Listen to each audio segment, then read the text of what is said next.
The cameras flash, the live studio audience is like absolutely screaming your name. You are literally starring on one of the biggest, most watched television shows in history. The absolute dream, right? I mean, you think you were just set for life. You really do. You were part of this defining cultural moment.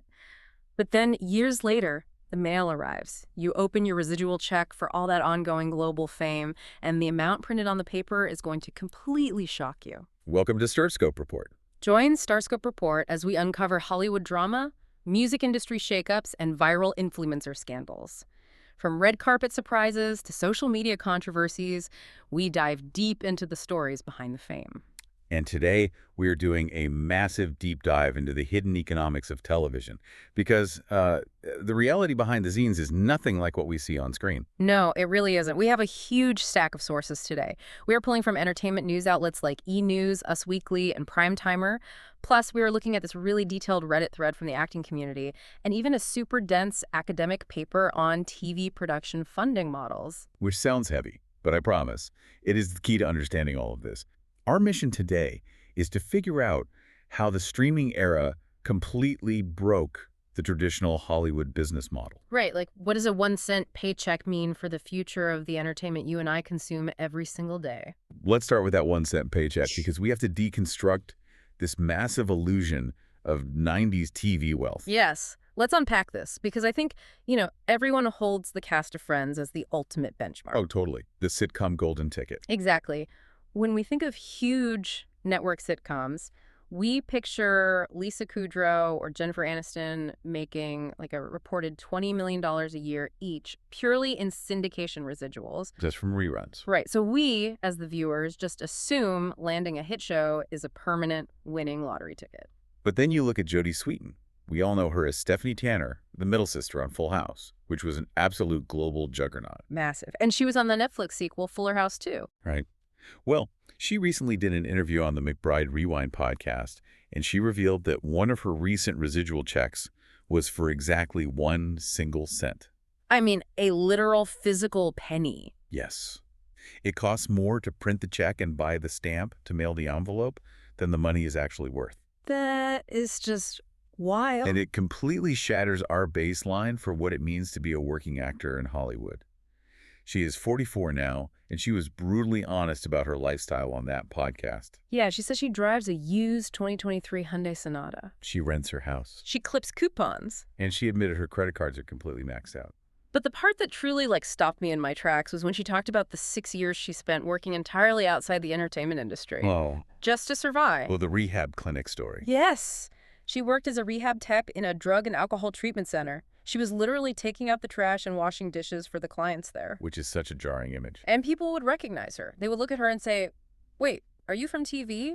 Why are you emptying my garbage?" And her response was so real. She just told them, it's just a job. We all got to pay our bills. Wow. But, okay, let me stop you there and play devil's advocate for a second. Okay, wave on me. Because I am looking at some figures from a net worth breakdown during her 2017 divorce. Right, the court filing. Yeah, her own court documents stated she was bringing in over $40,000 a month at that point, mostly from returning to Fuller House. Which sounds like a ton of money. It does. If you are pulling down nearly $500,000 a year, shouldn't you be completely insulated from needing to, take out trash at a clinic, make it make sense? Is this an industry collapse or just bad budgeting? That is exactly the question most people ask.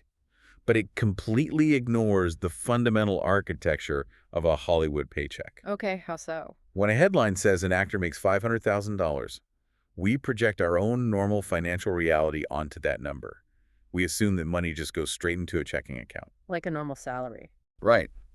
But Sweetin outlined the hidden mandatory costs of simply existing as a working actor. You only take home about 30% of your gross pay. Wait, a 70% haircut before you even buy a gallon of milk? Precisely. It is brutal. The government takes its tax cut, obviously, which is standard. Sure. But then your manager takes 10 to 15%. Your agent takes another 10%. Oh, wow. Your entertainment attorney takes 5%. Yeah. And you are pretty much required to employ a publicist just to keep your career visible to casting directors. So you are essentially paying for an entire corporate infrastructure out of your own personal salary. Exactly. So your $500,000 a year is suddenly maybe $150,000. And out of that 150,000, you have to survive in Los Angeles. which is one of the most expensive cities on Earth. Those same court documents showed her basic living expenses were $15,000 a month. Plus, a judge ordered her to pay nearly $3,000 a month in child support. Man, the math on that is just that money vanishes. It vanishes incredibly fast. But, and here's the crucial point, the real tragedy isn't the steep overhead. Actors have always had agents and managers, right? Sure, that part isn't new. The fundamental crisis is that the financial safety net that used to carry actors between those high-paying jobs has been dismantled. The residual check. Exactly. And if you are loving these Hollywood twists, make sure you are subscribed. We have got even crazier stories ahead as we unpack how this whole system broke. So, to understand how it broke, we really need to understand how actors used to survive. The old math. And this is where that fascinating academic paper by media economist Gillian Doyle comes in. She breaks down the historical backbone of the industry. Right, something called deficit financing. Yes, deficit financing was the engine that built traditional television. And the way it works seems, honestly, almost counterintuitive at first glance. It really does. Back in the network era, a massive broadcaster like an ABC or an NBC wouldn't actually pay the full cost to manufacture a show like Full House. They didn't pay for the whole thing. No, they would intentionally pay the production company less than the budget required. There was a built-in financial deficit. So the broadcaster might cover, say, 70% of the production costs. Right, and the independent production company had to just eat that 30% loss up front. They took on massive financial risk. Okay, so why would any production company agree to lose money on day one? Because of the back end. Right. It is basically like an author taking a smaller upfront advance on a book just so they can keep a much bigger percentage of the royalties on every single copy sold forever. That is the perfect analogy. Sure. That is the exact mechanism. By accepting the upfront deficit, the production company retained the secondary rights. The intellectual property. Exactly. And the creators and actors negotiated their own back-end deals based on those rights. And those secondary rights were the absolute golden goose, the syndication market. Syndication was the ultimate goal. If a show survived long enough to hit a certain number of episodes, usually around 80 to 100, it had enough volume to be sold as daily reruns. And those reruns were sold to local cable stations all over the country and eventually broadcast networks globally. Backed by massive commercial advertising dollars. Every single time an episode aired on some random Tuesday afternoon, it generated ad revenue. And the actors got a cut of that. Exactly. Sweetin noted that in her 20s, those checks were really meaningful. They were the bridge that kept you housed and fed while you auditioned for your next role.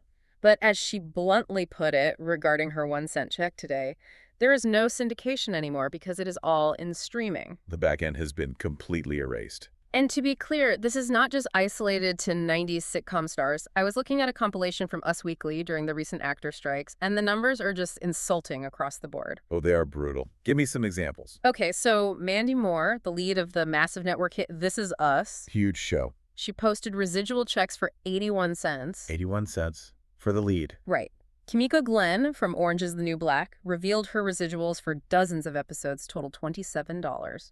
Billy Porter got 6 cents for Pose. 6 cents. And Aaron Paul Jesse Pinkman himself. Co-star of Breaking Bad, one of the biggest shows in the history of Netflix. He said he receives absolutely $0 from Netflix for the show streaming there. Zero. It just fundamentally breaks your brain. Yeah. But the erasure of those checks is the direct result of the streaming industry replacing that old deficit financing with a new mechanism.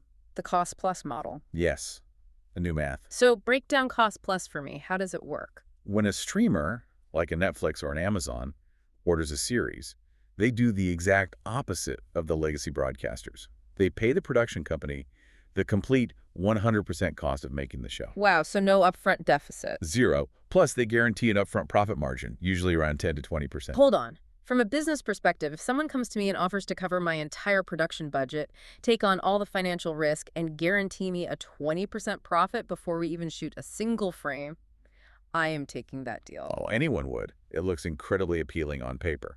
Doesn't the party taking all the risk deserve the long-term reward? Well, that is exactly why the industry embraced it. You eliminate the risk of failure. But here is the catch: it operates as a permanent buyout. In exchange for that upfront premium, the streaming service demands all global rights in perpetuity. So you transition from being a business owner with equity and a property to basically a gig worker working for a flat fee. That is exactly the transition. There is no syndication market because the show lives exclusively on their proprietary platform, globally, forever. You can't sell the rerun rights to a cable channel in Germany because Netflix already owns the rights to stream it in Germany. Right. The cost-plus model centralized all ownership into the hands of the tech platforms. But wait, here is where it gets really interesting. Didn't the actors' unions have to sign off on this? They did. There is a really detailed breakdown on that Reddit acting community source we looked at, and it seems like it all boils down to just a massive, fatal lack of foresight by the guilds. It was a catastrophic miscalculation. Users in that acting community highlight that when unions like SAG originally negotiated these new media contracts over a decade ago, they didn't even view streaming as television. What did they think it was? They thought new media meant like little low-budget webisodes on YouTube. Oh, wow. They didn't see the threat at all. Not even a little bit. And one user actually pointed out a historical precedent for this, the DVD boom. Oh yeah, the DVD mistake. Right. The unions completely underestimated how massive DVD sales would become back in the day. They accepted a terrible percentage in negotiations, and they lost out on billions. Billions. When streaming arrived, they basically repeated the exact same mistake. They accepted higher upfront minimums in exchange for virtually non-existent long-term residuals. But, even with a bad initial contract, the core issue with streaming residuals goes much deeper than just the percentage rate. Right, it comes down to how success is actually measured. Or rather, how it is intentionally hidden, the black box of streaming data. Yes, because in traditional television, Nielsen ratings were public, right? Box office grosses are published every Monday morning. Exactly. If a movie makes $500 million, the entire world knows, and the actors' contracts reflect that massive success. But streaming platforms completely refuse to release transparent, third-party verified viewership numbers. And we really have to ask why they hide that data. It isn't just a petty tactic to shortchange the actors. It is fundamental to how tech companies are valued on Wall Street. Okay, explain that. Well, legacy media companies were valued based on the advertising revenue a specific show generated. But tech platforms are valued on subscriber acquisition and retention. Right. The stock price is tied to the total number of users paying $15 a month, not the individual performance of episode 4 of some random show. Exactly. If Netflix spends $200 million on a sci-fi series and only 2 million people actually watch it, it's a huge flop. And releasing that data would signal to Wall Street that their content spend is wildly inefficient. It could potentially tank their entire stock multiple. So keeping the data inside a black box just protects their corporate valuation. Yes. But as a byproduct, it makes it mathematically impossible for an actor to point to a show and say, hey, I drove 10 million viewers to your platform, pay me my fair share. You literally just have to blindly trust the tech company when they mail you a check for 81 cents. It is wild. That is not even the wildest part. Later in the deep dive, we're going to look at how this impacts the literal types of stories we get to see. But first, the Reddit community pointed out an even sneakier structural tactic. Oh, the firewall. Streamers use this to ensure a show never even sniffs the possibility of traditional syndication, even if the creators somehow miraculously retain the rights. The episode counts. Yes. In the network TV era, a standard season was 22 episodes. You grind out 22 episodes a year, and in 4 years, you hit that magic threshold of 88 episodes. You cross the finish line into syndication wealth. But now look at the architecture of a streaming series. They mandate 8-episode seasons. Sometimes 10, but mostly 8. And they notoriously cancel shows after 2 or 3 seasons, tops. Which means a complete series on streaming might only consist of 24 episodes total. It is mathematically engineered to fail the syndication requirement. Wow. Even if a traditional cable network wanted to buy the rerun rights to a massive streaming hit, they can't program a show with only 24 episodes. No. If they aired it daily, they would burn through the entire series in less than a month. It is crazy. The 8-episode format is always praised as, like, prestige television with no filler. Sure. Artistically, maybe. Yeah. But economically, it operates as a firewall against the back end. Between the cost plus buyout, the hidden data, and the abbreviated seasons, the entire financial ecosystem that sustained the working-class actor has just been systematically dismantled. Stay tuned and hit that subscribe button so you do not miss what is coming next. Because what is crucial to understand is that this isn't just crushing the actors. It is fundamentally devastating the independent production companies behind the scenes, too. Which brings us back to Gillian Doyle's academic paper, because she provides this fascinating case study of what happens when you actually let creators keep their rights. She looks really closely at a massive policy intervention in the UK television market back in 2003. Right. The UK government realized their massive public broadcasters held basically a monopoly on power. So they instituted a rule called the Terms of Trade. And what did the terms of trade actually do? It legally mandated that when a broadcaster commissioned a show from an independent producer, the independent producer retained their intellectual property. They got to keep the secondary rights by law. Exactly. It essentially forced the old deficit financing model into law. And the results were explosive. All right. Totally. Because these small British production companies could suddenly exploit their own content. They could sell the formats globally, distribute DVDs, license reruns. The UK television production sector literally doubled its revenues over the next decade. It created a golden age of British television exports. Small companies used the massive profits from their secondary rights to fund new, riskier, more innovative shows. But today, the global streaming platforms are coming into the UK and demanding the cost-plus model. They are using their massive scale to bypass those traditional protections entirely. As one distribution executive noted in Doyle's research, the streamer's mandate is, and I quote, "Let's just scrap the territory model." They don't want to buy the rights for just the US or just the UK. They want the world. Which eliminates the ability of a production company to generate any competition. You can no longer take a hit show and play broadcasters off each other in France, Germany, and Japan to get the best price for your IP. Exactly. You sell it once to one global streamer, you take your flat 10% margin, and the transaction is permanently over. So the production companies are losing the exact same long-term annuity that the actors are losing. The power, the ownership, and the long-term wealth are all being centralized into the hands of a few tech platforms in Silicon Valley, rather than being distributed among the creators actually making the art. And this structural shift is exactly what fueled the recent historic SAG-AFTRA and WGA strikes. Completely. Because, when we see actors on strike, it is so easy to look at the megastars, the actors making $1 million an episode, and wonder why on earth they are complaining. But the strikes were never about the top 1%. Not at all. The strikes were a desperate fight for the survival of the middle-class working actor. The character actors. The guest stars. The people whose faces you know, but whose names you have to look up on IMDb. People like Kendrick Sampson. Yes, from HBO's Insecure. He publicly shared that he received 56 residual checks for his recurring role on that hit show. 56 checks. And the total of all 56 checks combined was $86. He explicitly stated it wasn't even enough to cover a utility bill. And the working-class actor used to survive on residuals between gigs. It was literally the only financial mechanism that made the extreme instability of the profession viable. When you remove that financial bridge, the profession collapses for anyone who isn't already wealthy. Let's zoom out a bit and summarize the journey of this deep dive. Okay, let's do it. We started with the shocking paradox of Jodie Sweetin, right? A globally recognized star from a beloved franchise, opening a residual check for a single penny. And then we explored how the shift from deficit financing to the cost-plus streaming model functioned as a permanent buyout of the industry's back end. We saw how the tech industry's need to hide data for stock valuations, combined with the structural math of 8-episode seasons, basically permanently blocked the path to traditional syndication. And we looked at how this centralization of global rights isn't just hurting actors, it's crushing the independent producers who rely on IP ownership to fund new ideas. The entire ecosystem has been flipped. Which leaves us facing a profound turning point for the future of entertainment.